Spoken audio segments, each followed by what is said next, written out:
একটু সমস্যার কারণে মামা বাড়ি থেকে ভিডিও করতে হচ্ছে।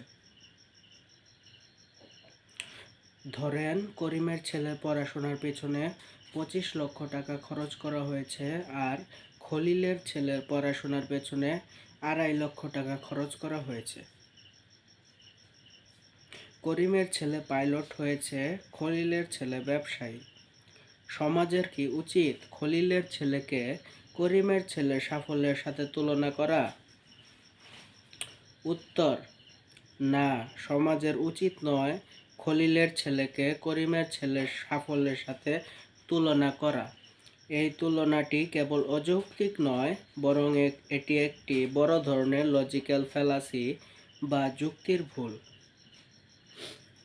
এর পেছনে কয়েকটি সুস্পষ্ট কারণ রয়েছে। 1. সুযোগের অসমতা বা ইনইকুয়ালিটি অফ অপরচুনিটি।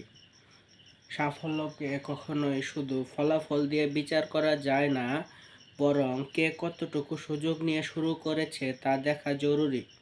করিমের ছেলে যে 25 লক্ষ টাকার সুযোগ পেয়েছে, সেটি তাকে একটি বিশেষায়িত এবং উচ্চ আয়ের পেশায় যাওয়ার পথ প্রশস্ত করে দিয়েছে।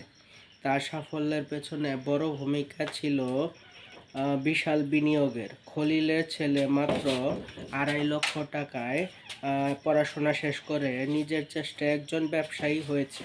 সে অত্যন্ত সীমিত সম্পদে নিজের জায়গা তৈরি করেছে। 2. বিনিয়োগ বনাম ঝুঁকি। একজন বিশাল বিনিয়োগ করে নির্দিষ্ট পথে এগিয়েছে, অন্যজন শূন্য থেকে বা সামান্য পুঁজি দিয়ে নিজের পথ তৈরি করেছে। তাই দুজনের সাফল্যের ধরন সম্পূর্ণ ভিন্ন। 3. সাফল্যের মাপকাঠি। সাফল্য কোনো ওয়ান সাইজ ফিটস অল বিষয় নয়। পাইলট হওয়া একটি সম্মানজনক পেশা, ব্যবসায়ী হওয়া একটি সৃজনশীল উদ্যোগ। একজন ব্যবসায়ী হয়তো ভবিষ্যতে আরও 10 জন মানুষের কর্মসংস্থান তৈরি করতে পারেন, যা একজন চাকুরিজীবী পাইলটের পক্ষে সম্ভব নয়। 4. দৌড়ের শুরুটা এক ছিল না।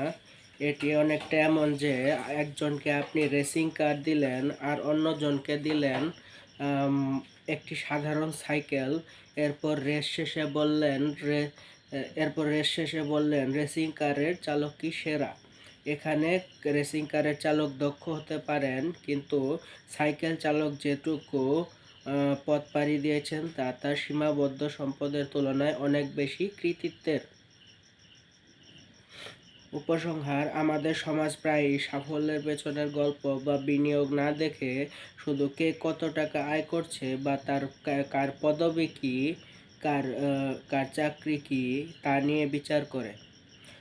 যদি 2.5 লক্ষ টাকা খরচ করে একজন সফল ব্যবসায়ী হতে খলিলের ছেলে যদি 2.5 লক্ষ টাকা খরচ করে একজন সফল ব্যবসায়ী হতে পারে, তবে তার বিনিয়োগের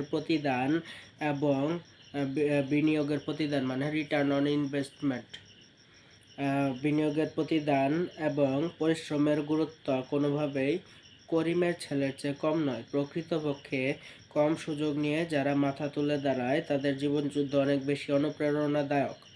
আপনি কি মনে করেন আমাদের সমাজ কি কোনোদিন এই আর্থিক বিনিয়োগের বিষয়টি মাথায় রেখে মানুষকে মূল্যায়ন করতে শিখবে? এ বিষয়ে আপনার মতামত কি? কমেন্টে জানান।